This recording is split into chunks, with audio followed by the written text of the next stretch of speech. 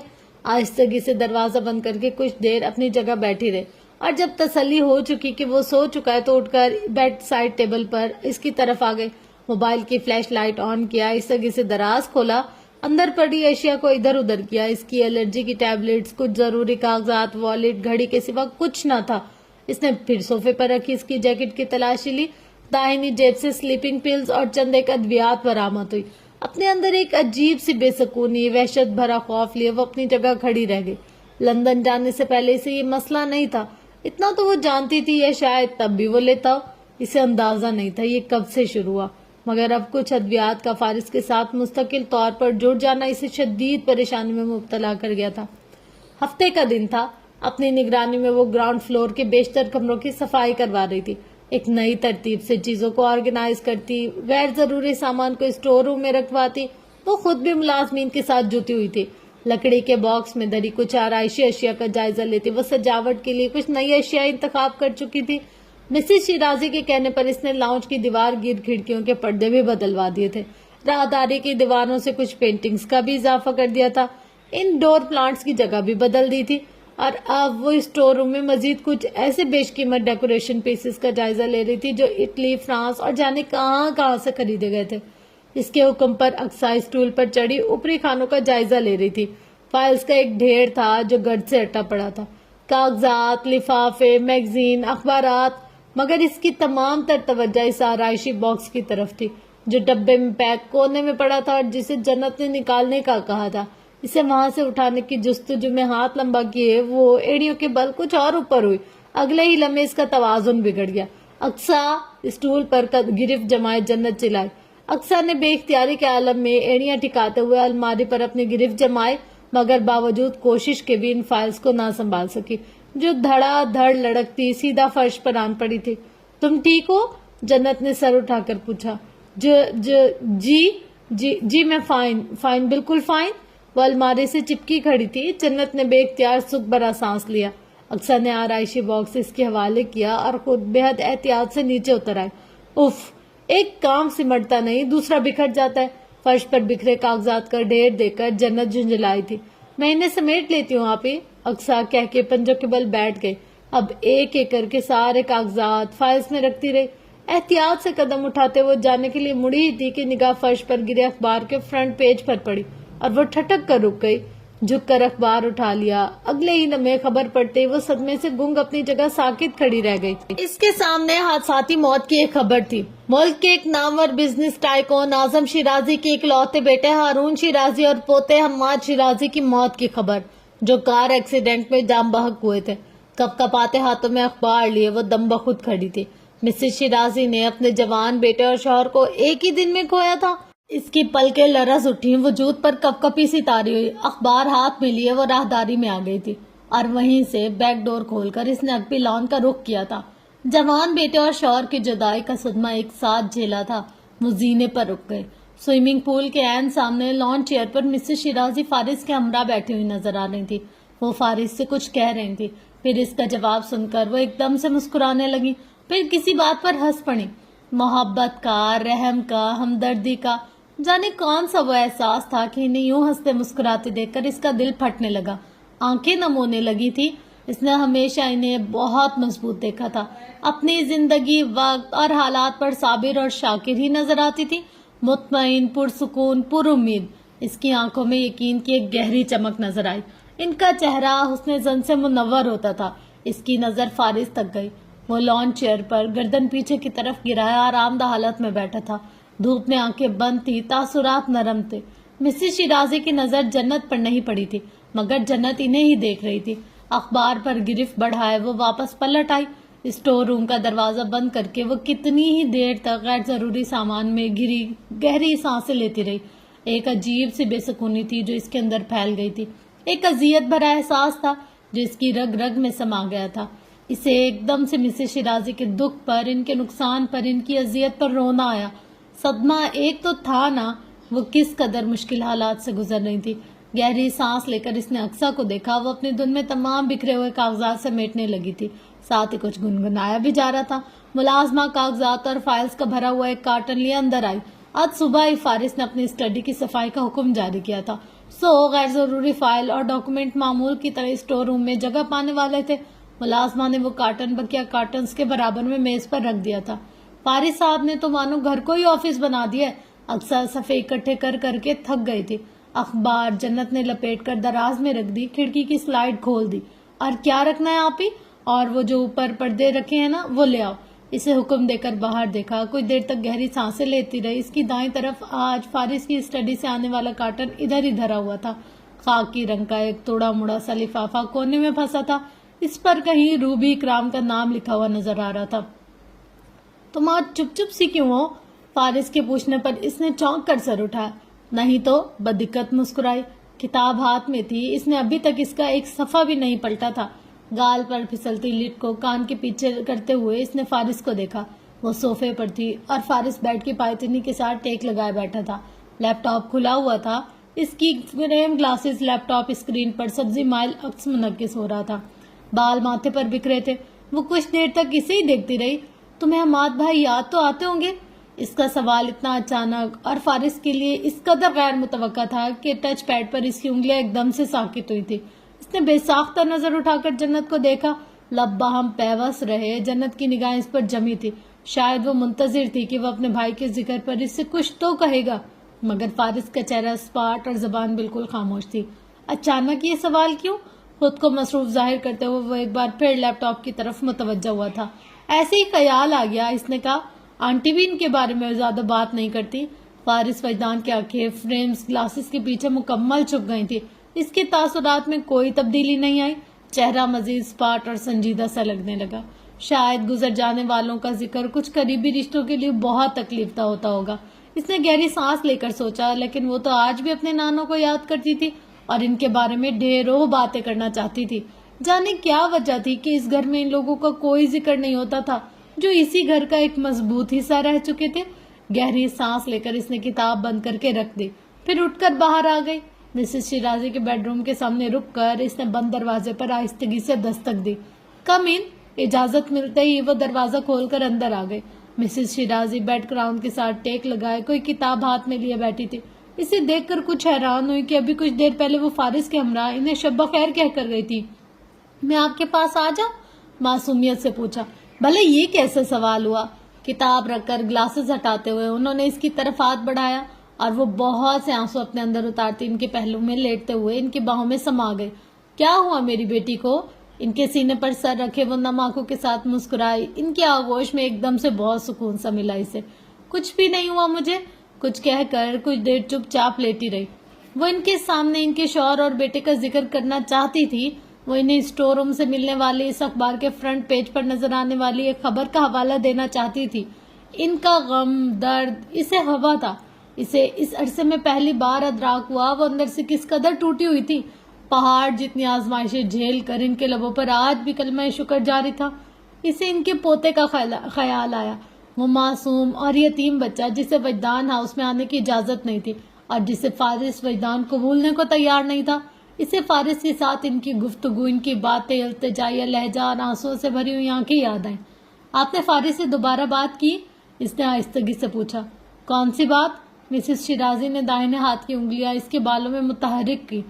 اپنے پوتے کے بارے میں۔ اس نے بات ادھوری چھوڑ دی۔ مسز شیرازی کا ہاتھ رک گیا۔ پہلے میں نے سوچا تھا جب میں اسری یسرا کا راز پالوں گی تو مجھے آپ ایڈریس دیں گی اور میں آپ کے پوتے سے ملنے جاؤں گی اور اسے یہاں لے آؤں گی۔ ایک لمحے کو رک کر اس نے اپنی کمزور پڑتی آواز کو مضبوط کیا. اور اب مجھے لگ رہا ہے کہ مجھے اس سے جلدی ملنا چاہیے. مسز شیرازی کے تاثرات بدل گئے. سیاہی مائل آنکھوں میں غیر مفہوم سا تاثر ٹھہر گیا. جنت اٹھ کر بیٹھ گئی اور چہرے پر پریشانی لیے اسے دیکھ رہی تھی. وہ انہیں میں فارس سے بات کرنا چاہتی ہوں.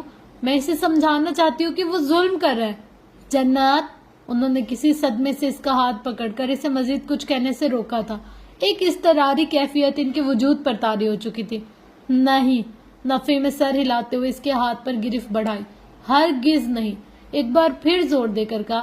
تم فارس سے اس بارے میں کبھی بھی کوئی بات نہیں کرو گی. لہجہ تادیبی انداز تاکیدی تھا. آنٹی یہ میرا اور فارس کا معاملہ ہے بیٹا, تم خود کو انوالو مت کرو. انہوں نے سمجھانے کی کوشش کی. تو کیا میں آپ کی اس فیملی کا حصہ نہیں ہوں؟ اس کی آواز بھر آ گئی. ایسی بات نہیں ہے بچے, پیار سے کہا. تو پھر کیوں آپ مجھے اپنے پوتے سے ملنے نہیں دے رہی؟ میری طرف دیکھو. گیلی آنکھوں سے اب وہ اس کی طرف دیکھنے لگی. تاثرات یوں ہوئے جیسے ابھی کسی وقت رو دیں گی. ماں اور بیٹے کی یہ کیسی محبت تھی کہ ماں صبر پر صبر کیے جا رہی تھی اور بیٹا جبر پر جبر. اتنے غم انہوں نے سہے تھے اور اب پوتے کی جدائی بھی جھیل رہی تھی. تم فارس کے بارے میں اتنا الٹا سیدھا نہیں سوچو گی. انہوں نے جیسے اس کے تاثرات اور آنکھوں سے اس کی سوچ کا ایک بار پھر پڑھ لیا تھا. وہ میرا بہت پیارا بیٹا ہے, اس نے مجھے کبھی تکلیف نہیں پہنچائی. وہ کہہ رہی تھی. ریان میرا پوتا ہے, میں جانتی ہوں مجھے اس معاملے کو کیسے ہینڈل کرنا ہے. انہوں نے غم اور پریشانی کے ملے جلے تاثرات کو چھپاتے ہوئے متوازن لہجے میں سنجیدگی سے کہا تھا. مگر تم اس معاملے میں کبھی نہیں پڑو گی, کبھی بھی نہیں. وہ کچھ فکر مندی سے انہیں دیکھ کر رہ گئے. اس کا تو خیال تھا وہ اس کی مدد کریں گی, مگر انہوں نے تو صاف انکار کر دیا تھا.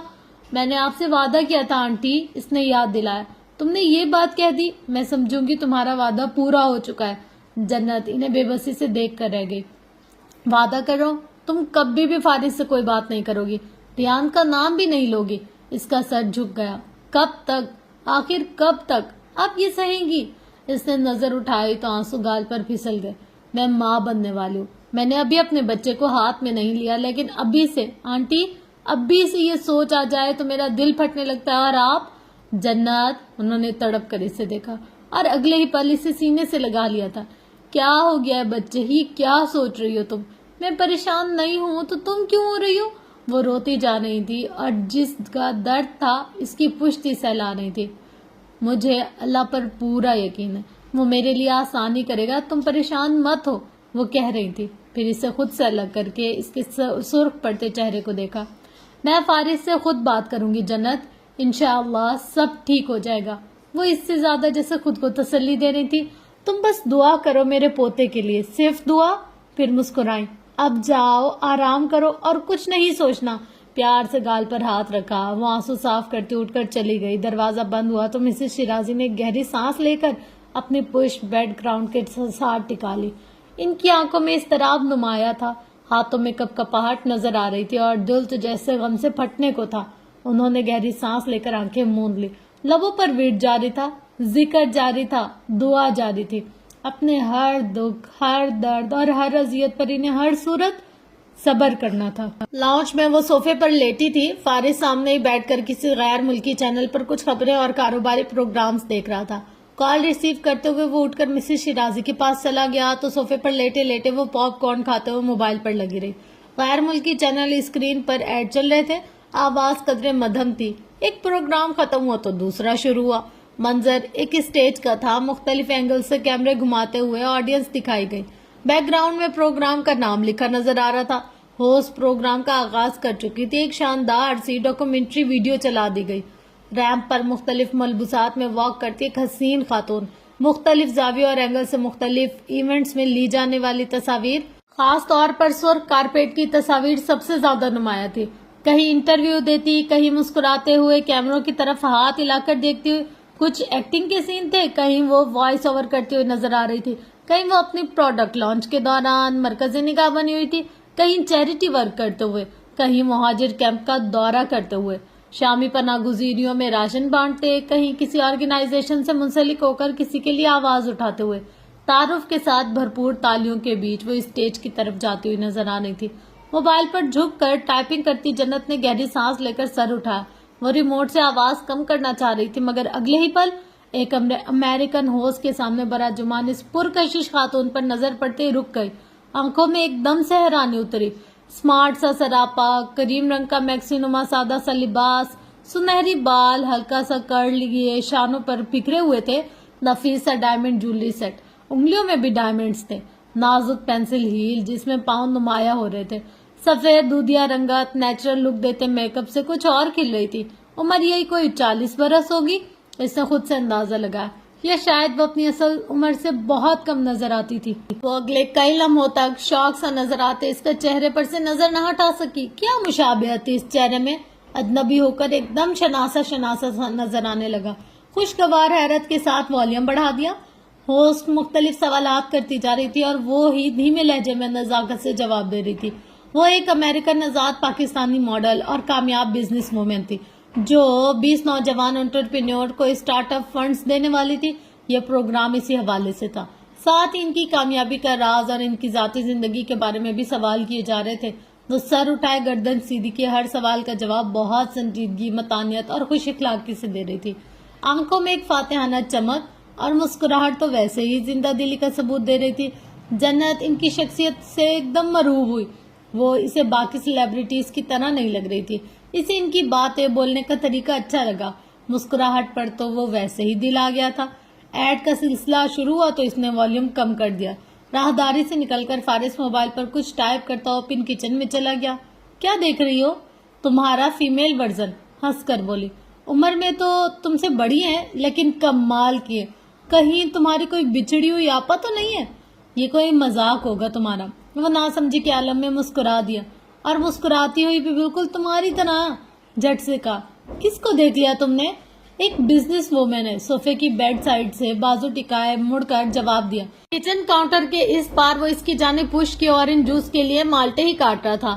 کوئی 7 برانڈ تو اب تک لانچ کر چکی ہیں۔ مجھے تو بہت خوشی ہو رہی ہے کہ وہ پاکستانی ہے۔ فارس کی حرکت لمحے بھر کے لیے تھمی، صرف ایک لمحے کے لیے۔ اچھا، سر جھٹک کر اپنا کام کرنے لگا۔ اب شاید ان کا پاکستان کے لیے بھی کوئی بزنس پلان ہے، کچھ تو نوجوانوں کو اسٹارٹ اپ فنڈ دیں گی، کچھ ایسا ہی کہہ رہی تھی۔ آدھا انٹرویو سن کر جو باتیں سمجھ میں آئی اپنی دھن میں بتا رہی تھی۔ اب فارس چپ رہا تو اسے لگا کہ اس کی بات سمجھ میں نہیں آئی۔ مطلب جو پاکستان کے نئے انٹرپرینورز ہیں وہ اپنا وینچر سیٹ اپ کرنا چاہتی ہیں، ان کے ساتھ پارٹنرشپ کر کے انہیں اسٹارٹ اپ فنڈ دیں گی، لیکن اس سے پہلے ان کی ٹیم پارٹیسپیٹ کرنے والوں کا بزنس پلان دیکھے گی، ان کی قابلیت جانے گی، پھر سلیکٹ کرے گی۔ اور مزے کی بات یہ ہے کہ بہت سی غیر ملکی کمپنیز بھی ان کے ساتھ حصہ لے رہی ہیں۔ اس کا دھیان کہیں اور تھا۔ جیوری کی ٹیم میں کیا تم بھی شامل ہو؟ فارس اپنی جگہ رک گیا، مڑ کر اسے دیکھا۔ میرا کیا دخل؟ باہر سے ٹیم آئے گی اور تمہارا بھی تو ایک نام ہے بزنس کی دنیا میں، پاکستانی ہو کر اس ٹیم میں شامل نہیں ہوگی تو کیا فائدہ؟ میرے بزنس مین ہونے کا، پاکستانی ہونے کا، لفظوں پر زور دے کر بولی۔ تمہیں لازمی انویسٹ کرنا چاہیے، اسے مشورہ دے کر پاپ کارن منہ میں ڈالے۔ فارس کو ایک غیر ملکی ٹی وی چینل کو اس کے سامنے کھلا چھوڑ دینے پر پچھتاوا ہوا، لیکن گہری سانس لے کر پھر سے مالٹے کاٹنے لگا۔ ایڈ ختم ہوا تو انٹرویو کا سلسلہ نئے سرے سے جڑ گیا۔ پہلا حصہ کاروباری سوالات پر مشتمل تھا تو اب ان کی ذاتی زندگی کے متعلق سوال ہونے لگے۔ تو کیا یہ اڑائی ہوئی افواہیں سچ ہیں کہ آپ دادی بننے والی ہیں؟ ہوسٹ کے بالکل سامنے صوفے پر بیٹھی وہ کامیاب خاتون ایک دم سے ہنس پڑی۔ اس طرح کی خبریں آپ لوگ تو تک کیسے پہنچ جاتی ہیں؟ وہ آواز، وہ شیریں اور دل فریب آواز۔ فارس کے ہاتھ ساکت، وجود پتھر کا ہو گیا۔ بس ہمارے ذرائع آپ سے متعلق ہر چھوٹی بڑی خبر ہم تک پہنچا دیتے ہیں۔ آڈینس میں ایک شور سا مچ گیا۔ جی بالکل، میں جلدی دادی بننے والی ہوں۔ وجود پر ایک لرزہ سا طاری ہوا۔ اس نے دونوں ہاتھوں سے کاؤنٹر تھاما۔ وہ آواز، ہنسی کی چھنکار، پاپ کارن کھاتے ہوئے جنت نے آواز اونچی کی۔ بات سمجھ میں نہیں آئی تھی۔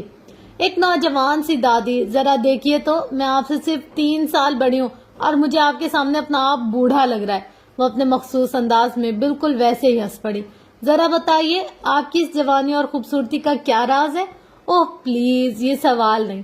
تقریباً ہر انٹرویو میں مجھ سے یہی سوال پوچھا جاتا ہے۔ جنت اٹھ کر بیٹھی، اب بغور انہیں دیکھ رہی تھی۔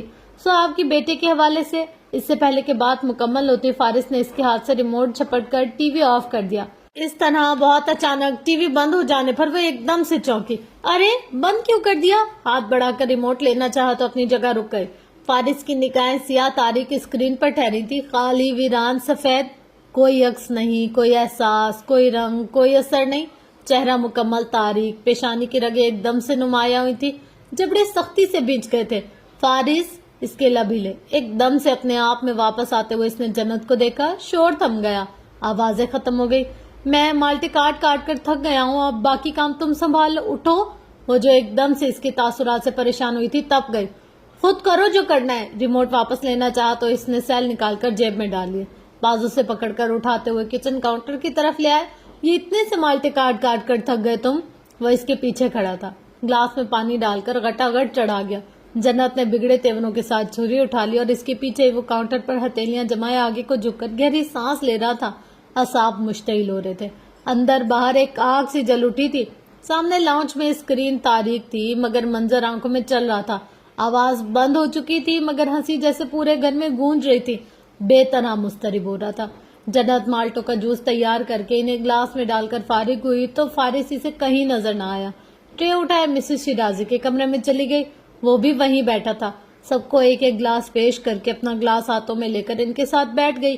اب وہ ان سے باتیں کر رہی تھی، شاید کسی کا پروگرام بتا رہی تھی یا شاید مہمانوں کے لیے کل کا مینیو ترتیب دے رہی تھی۔ وہ خالی اس ذہنی کے عالم میں اپنے آس پاس گہرے سناٹے لیے بیٹھا تھا۔ پھر مسز شیرازی سے اجازت چاہتے ہوئے اٹھ کر چلا گیا۔ جنت کمرے میں آئی تو وہ لیٹا ہوا تھا۔ سنو، ذرا سا جھک کر مخاطب کیا۔ وہ تکیے میں سر دیا آڑا ترچھا پڑا تھا، منہ آنکھیں سب بازو میں چھپا ہوا تھا۔ تم سو رہے ہو؟ ابھی تو 9 بھی نہیں بجے۔ مایوس ہوئی۔ عموماً وہ آدھا گھنٹہ شام میں اس کے ساتھ لان میں روز واک کرتی تھی، آج پتہ نہیں اسے کیا ہوا تھا، اتنی جلدی سو رہا تھا۔ طبیعت ٹھیک ہے تمہاری؟ خاموشی۔ لائٹس آف کر کے وہ دوسری طرف آ بیٹھی، ہاتھ پر لوشن لگاتے، چند لمحوں تک نہ سمجھی کے عالم میں اسے دیکھتی رہی، پھر خود بھی سونے کے لیے لیٹ گئی۔ روزمرہ کی روٹین کے مطابق ورک آؤٹ کرنے کے بعد وہ آفس کے لیے روانہ ہو چکا تھا تو گھر میں بھی وہ گھومتی پھرتی انتظامات کا جائزہ لینے لگی۔ آفس روم کی صفائی تقریباً روز ہوتی تھی، آج بھی ہو رہی تھی تو وہ دروازہ کھول کر اندر آ گئی۔ ایک طائرانہ نگاہ اطراف میں دوڑانے کے بعد آفس چیئر پر بیٹھ کر دائیں بائیں گھومتے ہوئے دیوار گیر کھڑکیوں سے باہر دیکھنے لگی۔ لان میں دھوپ اتری ہوئی تھی، آسمان اجلا لگ رہا تھا۔ وہ مالی عبدالغفور کو پودوں پر جھکا ہوا دیکھ سکتی تھی، اکثر کبھی دائیں اور کبھی بائیں گھوم گھوم کر باتیں کر رہی تھی اور آ کر ہاتھ ہلاتے ہوئے اپنے باپ سے جانے کیا کیا کہہ رہی تھی۔ کئی بار اس نے روتی شکل بنائی اور جب وہ سر جھکائے کھڑی ہوئی تو واضح لگ رہا تھا کہ اب اسے اپنے باپ سے ڈانٹ پڑ رہی ہے۔ اس نے ملازمہ کو لان سے تازہ پھول توڑ کر لانے کا حکم دیا تھا اور پھر میز پر کونیاں ٹکائے میز پر دری اشیاء کو دیکھنے لگی۔ دراز میں فائلز، کچھ پیپرز وغیرہ رکھے تھے۔ دوسری میڈ شیشے کی میز صاف کر رہی تھی۔ چھوٹے کارپیٹ پر ویکیوم پھیرا گیا، کاؤچ کے کشن ترتیب سے رکھے گئے۔ تمام کام کر کے آفس کے ٹیبل کے پاس رکھی ڈسٹ بن خالی کرنا چاہیے، تبھی شاپر ہاتھ سے چھوٹا تھا۔ لکڑی کی ٹائلز پر خاکی لفافہ، پھٹے ہوئے کاغذات، تروڑ مروڑ کا شکار، کچھ صفحے بکھرے ہوئے تھے۔ معذرت چاہتے ہوئے میڈ دوبارہ سے سب سمیٹنے لگی۔ کوئی بات نہیں، اس نے سر ہلا دیا۔ یکا یک اس کی نظر خاکی صفحے پر پڑی، سیاہ مارکر سے بڑا بڑا کر کے روبی اکرام لکھا ہوا نظر آ رہا تھا۔ کسی خاتون کا خط تھا۔ یہ دکھانا مجھے، اس نے کہا تو میڈ نے فوراً اسے لفافہ حوالے کر دیا۔ اس نے لفافہ موڑ کر دیکھا، جس پتے سے بھیجا گیا تھا وہ پتہ اور ساتھ ہی فوت نمبر بھی درج تھا۔ حیرت ہے، فارس نے پڑھے بغیر ہی پھینک دیا۔ ایک تجسس سا لیے اس نے لفافہ چاک کر کے فولڈ کیا ہوا صفحہ نکالا۔ روبی اکرام کا وہ خط فارس شیرازی کے نام تھا۔ جنت نہ سمجھی کے عالم میں چند لمحوں تک کھڑی رہی، پھر ملازمہ کے ذمے چند ایک کام لگاتے ہوئے وہیں کرسی پر بیٹھ گئی۔ اس نے لفافہ چاک کر دیا، بھورے رنگ کا وہ بے تنہا فولڈ کیا ہوا کاغذ نکال کر کھولا۔ وہ ایک طویل سا خط بہت سے حوالے جات پر مشتمل تھا۔ پہل وہ سمجھ نہ پائی وہ کیا پڑھ رہی ہے، مگر جب سلام دعا اور خیر خیریت کے بعد ایک معقول اسلوب سے کسی ریان شیرازی کا حوالہ شروع ہوا تو وہ ایک جھٹکے سے اپنی جگہ سے اٹھ کھڑی ہوئی۔ ریان شیرازی 15.5 ماہ کا بچہ جو اوصاف منزل میں اپنے ماموں کے یہاں رہ رہا ہے۔ روبی اکرام اس گھر کی ملازمہ تھی، بچہ اس کے ساتھ رہتا تھا اور وہ اپنی سادہ سی تحریر کے ذریعے بتاتی جا رہی تھی کہ اوصاف منزل میں وہ بچہ کس حال میں تھا اور کس طرح سے رہ رہا تھا۔ جنت جیسے جیسے پڑھتی جا رہی تھی اس کی سانسیں رکتی جانی تھی۔ مجھے رشیدہ سے پتہ چلا آپ ڈھیر سارا پیسہ دیتے ہیں، لیکن طارق صاحب اس میں سے 1 روپیہ بھی ریان پر خرچ نہیں کرتے۔ میں تو دودھ میں بھی پانی ملا کر دیتی ہوں، جو روٹی بچ جاتی ہے اس کے چھوٹے چھوٹے سے ٹکڑے کر کے کھلاتی ہوں۔ بیگم صاحبہ ہر چیز پر نظر رکھتی ہیں. رمشا باجی اپنے بیٹے کے کپڑے دے دیتی ہے تو وہی اسے پہناتی ہوں. بہت کمزور ہے اور بیمار بھی ہے. میں نے طارق صاحب کو بتایا تو انہوں نے تھوڑے سے پیسے دے کر کہا دوائیاں منگوا لو. اب میں اتنے سے بچے کو ڈاکٹر کو دکھائے بغیر کیسے دوائیاں منگوا سکتی تھی. جنت کا دائنا ہاتھ بے ساختہ لبوں پر آ ٹھہرا. مسز شیرازی کا پوتا فارس کا بھتیجا اس سال میں. مسز شیرازی تو قطعی لا علم تھی اس سب سے. تو کیا فارس بھی، یا پھر وہ سب جانتے بوجھتے ہوئے بھی ریان کو وہاں چھوڑے ہوئے تھا؟ اس کا سر بے اختیار نفی میں ہلا. فارس اتنا بیس نہیں ہو سکتا تھا. وہ ایک یتیم بچے کے ساتھ ایسا نہیں کر سکتا تھا. مگر خط کی تحریر اس کے ذہن میں دھماکے سے ہو رہے تھے. آپ پیسے بھیجتے ہوں لیکن کب بھی ریان کو دیکھنے نہیں آئے. ریان کی ماں بھی نہیں آتی، سمرین کی شادی پر بھی نہیں آئی، ورنہ میں اس سے بات کرتی. ریان بیمار رہتا ہے. اس کا ہاتھ دروازے میں آ گیا تھا اور تب سے ٹھیک نہیں ہوا. وہ اپنی بند مٹھی رکھتا ہے. میں ذرا سا ہاتھ لگاؤں تو چیختا. اسے درد ہوتا ہوگا نا. جنت کا دل جیسے کسی نے مٹھی میں جکڑ لیا. آنکھیں تر ہونے لگی. یہ میرا چوتھا خط ہے. میں 4 مہینوں سے انتظار کر رہی ہوں، ابھی تک کوئی جواب نہیں آیا. صاحب میں آپ سے گزارش کرتی ہوں آپ ریان کو یہاں سے لے جاؤ. میرا فون نمبر ہے، مجھ سے اس پر رابطہ کر سکتے ہو. اور نیچے فون نمبر درج تھا. بات ختم ہو گئی، خط ختم ہو گیا، درد ختم نہ ہوا، وحشت ختم نہ ہوئی. اس نے بے اختیار میز کا سہارا لیا اور پھر گرنے کے انداز میں کرسی پر بیٹھ گئی. آنکھوں میں بے یقینی سی اتری ہوئی تھی. اپنے حواس مختل ہوتے ہوئے محسوس ہو رہے تھے. وہ جانتی تھی فارس کا بھتیجا اپنے ننیھال میں رہ رہا ہے. ایسے رہ رہے اور اس طرح سے رہ رہے، اس کا تو اس نے گمان بھی نہیں کیا تھا. مسز شیرازی اور فارس فیضان کے مابین اس نے ریان کا ذکر صرف ایک بار سنا تھا. صرف ایک بار، جب وہ اسے گھر لانے کی بات کر رہی تھی. تب دروازے کی در سے اس سے اندر دیکھتے اور چھپ کر ان کی بات سنتے اس نے فارس فیضان کو ایک دم سے اشتعال میں آتے دیکھا تھا. اس نے چند ایک بار مسز شیرازی سے ان کے پوتے کے بارے میں بھی بات کرنے کی کوشش کی تھی، مگر وہ ہمیشہ اس بات کو ٹال دیتی تھی. انہوں نے حال ہی میں اسے فارس سے کوئی بھی بات کرنے سے منع کر دیا تھا اور وہ اسے اس معاملے سے قطعی دور رکھنا چاہتی تھی. انہوں نے کبھی کسی اختلاف کی نشاندہی نہیں کی تھی اور نہ ہی کبھی کسی مسئلے کا ذکر کیا تھا. وہ ہمیشہ ایسے ہی ظاہر کرتی تھی جیسے یہ کوئی سنجیدہ معاملہ نہیں تھا. مگر وہ جانتی تھی وہ اپنے یتیم پوتے کی وجہ سے کس قدر اذیت میں رہتی تھی، کتنا غم سہتی تھی اور کتنے درد میں روتی تھی. تب ہی اس نے ہمت بندھائی اور وعدہ کیا. وہ وعدہ جو ابھی تک ایفا نہیں کر سکی. بات اسری اسرا کی تھی تو اس نے خود ہی شرط رکھ دی تھی، مگر اب اسے ادراک ہوا مسز شیرازی سے ریان سے ملوانا ہی نہیں چاہتی تھی، ورنہ ایک ایڈریس دینا کون سا مشکل کام تھا. آخر انہیں کیا خوف اور پریشانی لاحق تھی کہ انہیں خود پر یہ جبر کرنا پڑا. کیا فارس اور حماد کے درمیان کوئی اختلاف تھا؟ کیا وہ اسی اختلاف کی بنا پر اپنے بھتیجے کو قبول نہیں کر رہا تھا؟ خط پر اپنی لرزتی انگلیوں کی گرفت بڑھاتے اس نے شدت سے دھڑکتے دل کے ساتھ کچھ پریشانی سے سوچا. کیا وہ اختلاف، وہ جھگڑا، وہ نفرت اتنی شدید تھی کہ بھائی کی موت کے بعد بھی اسے ایک دم سے اپنا دم گھٹتا ہوا محسوس ہوا. اس کی نگاہیں فارس فیضان کے وسیع آفس روم میں یہاں وہاں بھٹک رہی تھی. ان میں ہراس پھیلا ہوا تھا، ان میں وحشت سے اتری ہوئی تھی.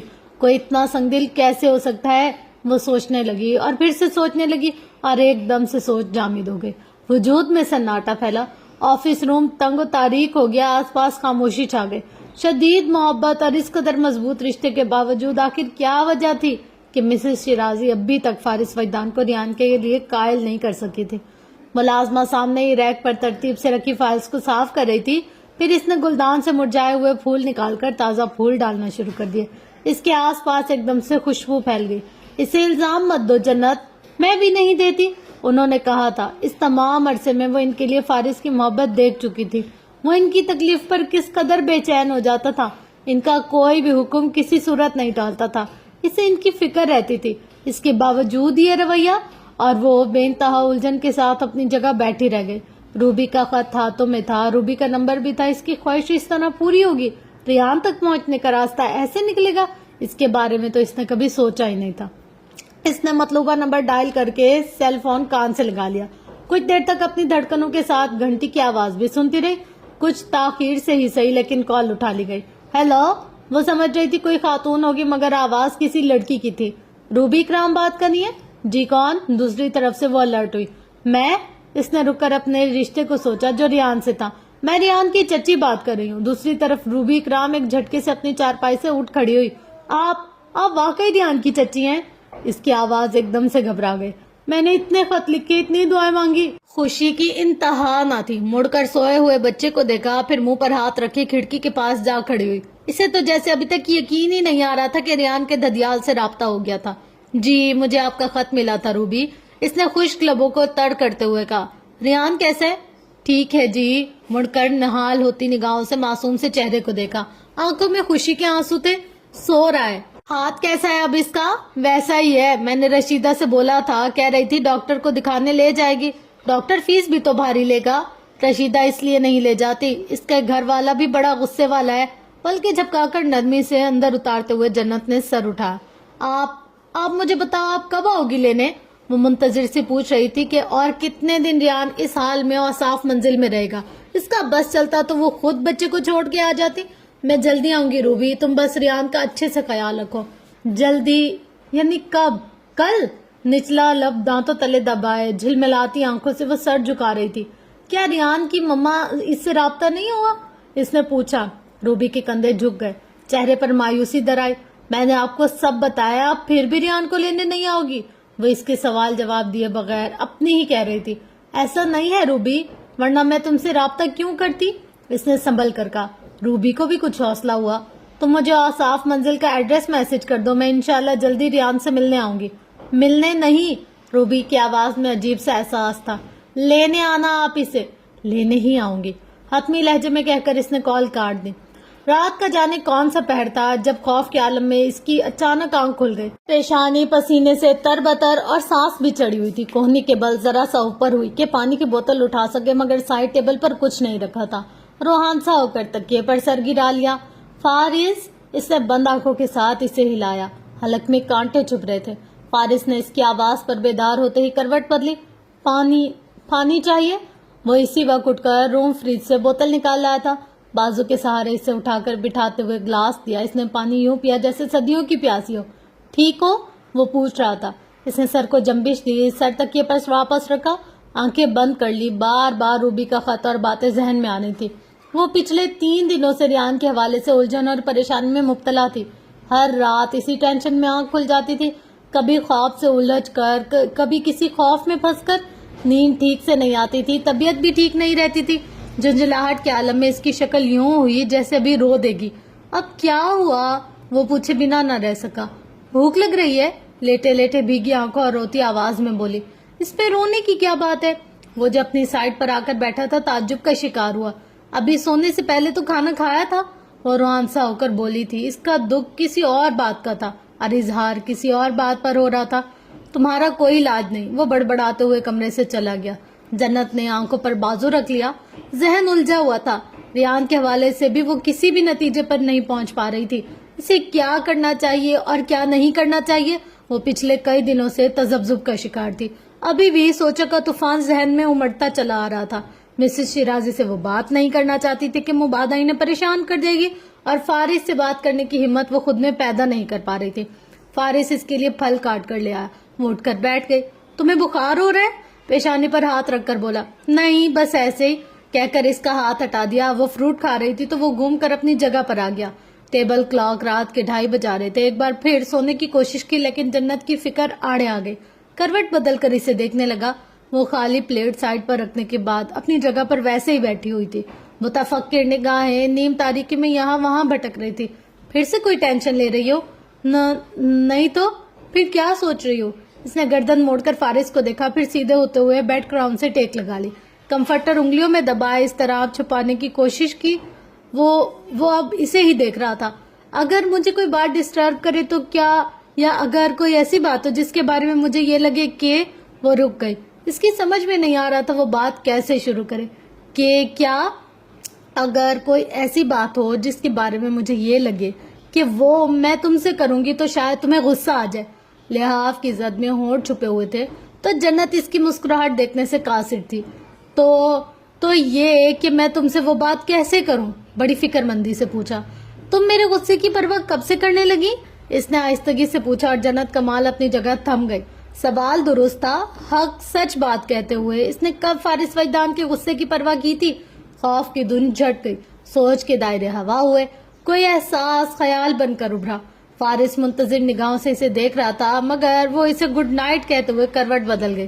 فارس چند لمحوں تک اپنی سوچ میں گھوڑے دوڑاتے ہوئے سوچتا رہا کہ آیا ایسی کون سی بات ہو سکتی ہے جس کے حوالے سے وہ اس کے ممکنہ رد عمل سے اس قدر پریشان نظر آ رہی تھی، مگر اس کے ذہن میں کوئی بات نہیں آ رہی تھی۔ اس کا ذہن خالی رہا۔ وہ آفس روم میں اپنا کام کر رہا تھا جب وہ دستک دے کر اندر داخل ہوئی۔ آفس ٹیبل کے قریب آ کر اس نے لیپ ٹاپ کی اسکرین بند کر دی۔ فارس نے نظر اٹھائی تو اس نے ہاتھ بڑھا کر اس کے گلاسز بھی اتار دیے۔ اس نے گہری سانس لے کر جنت کو دیکھا۔ میرے ساتھ باہر چلو لان میں۔ کیوں؟ کیونکہ مجھے تم سے بہت ضروری بات کرنی ہے۔ بازو سے پکڑ کر اٹھانا چاہا تو وہ اٹھ گیا۔ وہ اس کے بازوؤں پر دونوں گرفت مضبوط کیے لان میں آ گیا۔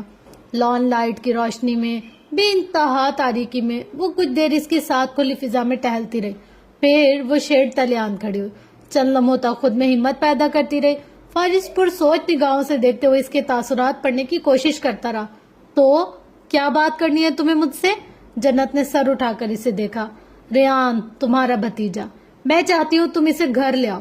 فارس وجدان صدمے سے گنگ اپنی جگہ کھڑا رہ گیا۔ اسے بالکل اندازہ نہیں تھا وہ رات کے اس پہر اسے لان میں لا کر ایسی کوئی بات کرنے والی تھی۔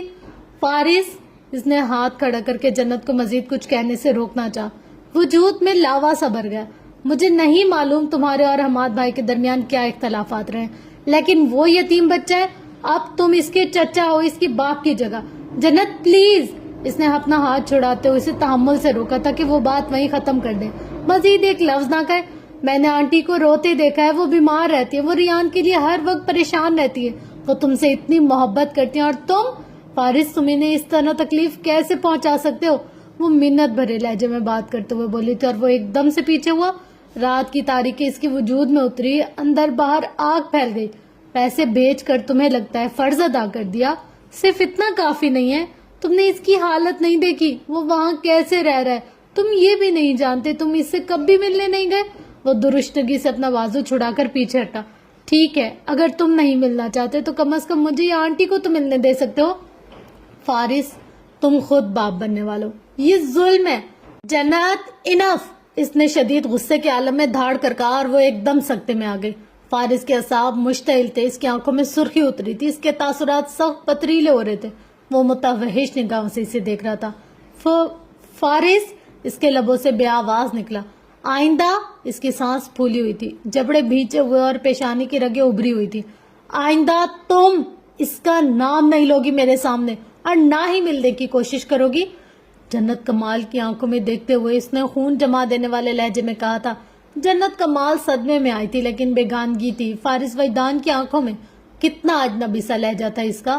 اگر تم چاہتی ہو ہمارے درمیان سب ٹھیک رہے تو، اس نے ایک ثانیہ کا توقف کرتے ہوئے کھینچ کر سانس لی، تو تم اس معاملے میں نہیں پڑو گی، کہہ کر وہ مزید ایک لمحے کے لیے وہاں نہیں رکا، اور جنت کمال پتھرائی ہوئی نگاہوں سے اسے دیکھتی اپنی جگہ کھڑی رہ گئی۔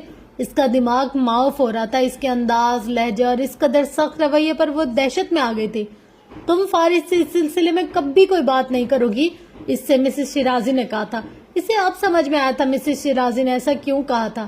اسے بالکل اندازہ نہیں تھا کہ وہ اتنی سی بات پر اس طرح ریئیکٹ کرے گا، ایک ذرا سے مطالبے پر اس طرح ہائپر ہو جائے گا۔ وہ کچھ دیر تک اپنی جگہ منجمد کھڑی رہی۔ اسے الزام مت دو جنت، میں بھی نہیں دیتی۔ فوٹو ایلبم سے جھانکتی کسی تنہا خاموش بچے کی تصویر، اسرار میں ڈوبی ایک ویران زندگی، نہ سمجھ آنے والا دھوپ چھاؤں سا سایہ۔ خود پر طاری جمود کو توڑتے ہوئے اس نے قدم اٹھائے، رخ اپنے بیڈ روم کی طرف تھا۔ دروازہ کھول کر اندر آ گئے۔ اب وہ واش روم کے سامنے کھڑی تھی۔ اس نے کچھ پریشانی کے عالم میں دروازہ بجایا۔ اندر وہ کپڑوں سمیت شاور کے نیچے کھڑا تھا، مگر وجود کی آگ تھی کہ بجھنے میں ہی نہیں آ رہی تھی، نہ ہی پانی کے شور میں کوئی آواز گم ہو رہی تھی۔ دروازہ کھولو فارس، وہ اسے آوازیں دیتے ہوئے کہہ رہی تھی، جسم پر ایک کپ کپی سی تاری تھی۔ وہ شاور کے نیچے سر تھامے بیٹھ گیا تھا، آنکھیں موندے سانسیں لیتے۔